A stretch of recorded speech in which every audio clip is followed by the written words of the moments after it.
It's been a while since I did an introduction video, so hi, I'm Jacob Aldridge, a business advisor to portfolio entrepreneurs, holdcos, individuals who own a meaningful stake in multiple businesses or aspire to do so. Most business owners own one business, and there's a very small number who manage to get out of that one business and can own all of or a chunk of multiple businesses, and that's a whole other level of fun.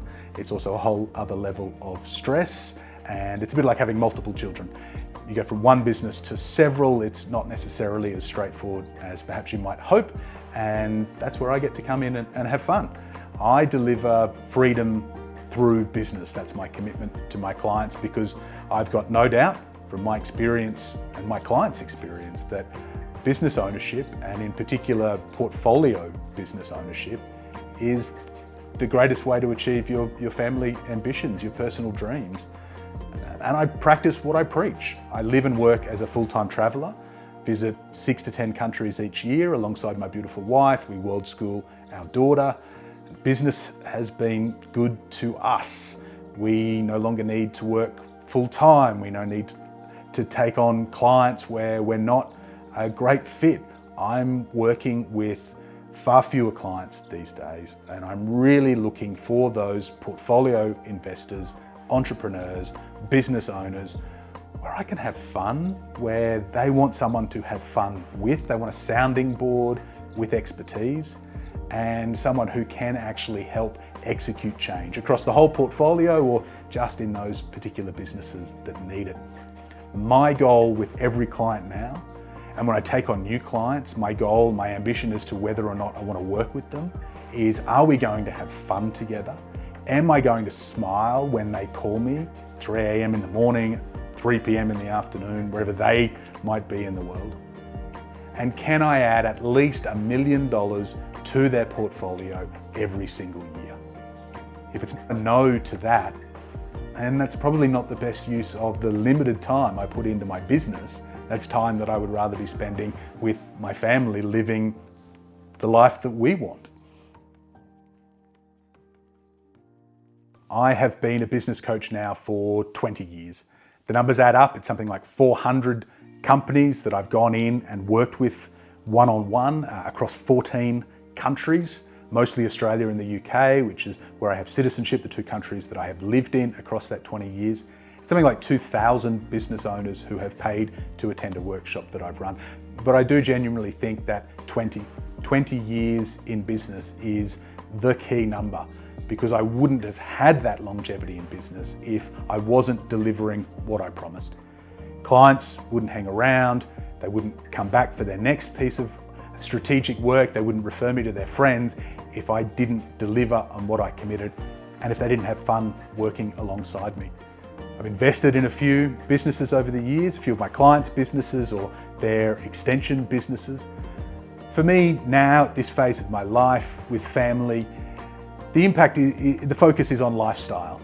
I think everyone starts a business for one of income, equity, or lifestyle, and as you achieve one of those goals, you start to go, oh, is one of the others a little more of a priority? I definitely started this 20 years ago as a young man with far fewer grey hairs as an income opportunity. It has delivered on that. And we've built equity and wealth through business, freedom through business, wealth through business as a family, which means that now I can choose to focus on lifestyle, perpetually traveling the world and only working with those small number of clients that I'm going to have fun delivering outcomes for.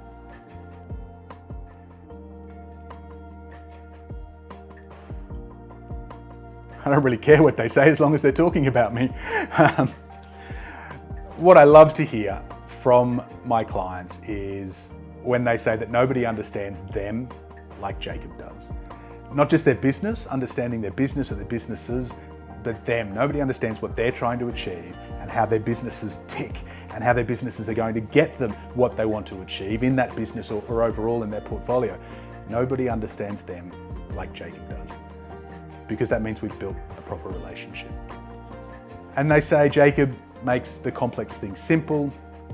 Jacob answers my strangest questions without blinking, especially if they're business related, but not only if they're business related. Jacob helps me to make the right decision faster every single time. That's when I know I'm going beyond the having fun and meaningfully changing their lives and their business.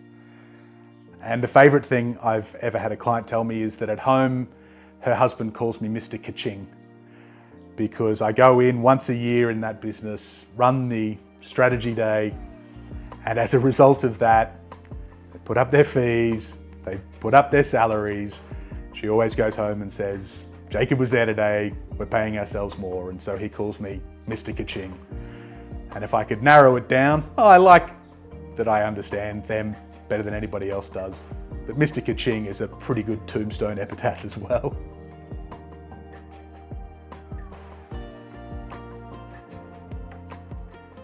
There's certainly a lot more to me than just the business success. I like touting some of the business success. I was with a global company for some period of time.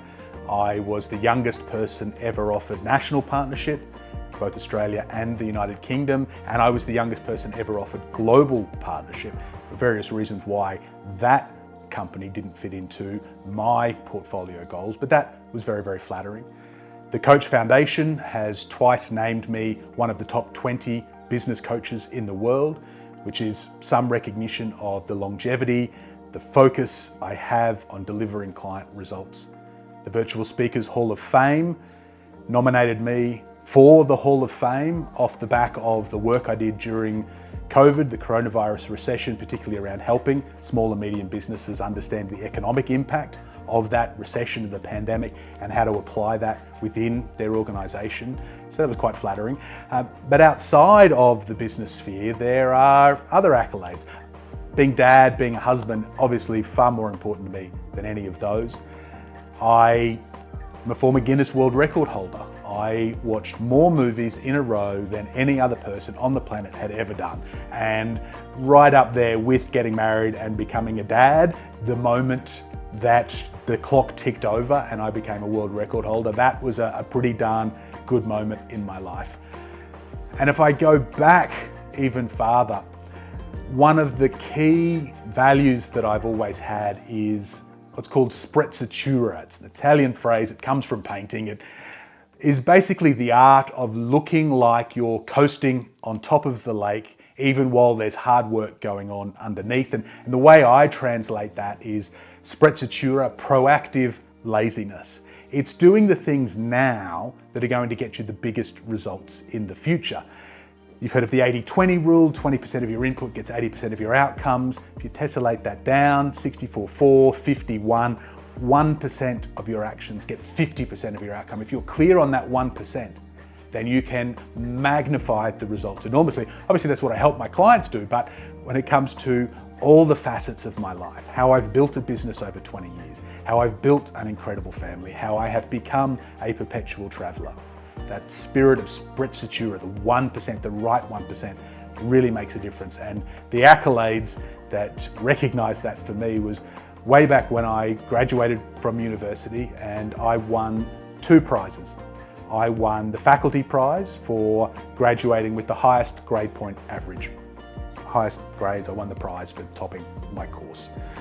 And at the same time, I won the student prize for being the person who showed up drunk to the highest number of lectures. So I showed up drunk to more lectures than anyone else and I got a higher grade point average than anyone else. If that isn't balance, if that doesn't speak to proactive laziness, the right 1%, sprezzatura, well, then nothing else does. But that's been going on for a long time in my life and that's what I find important to me.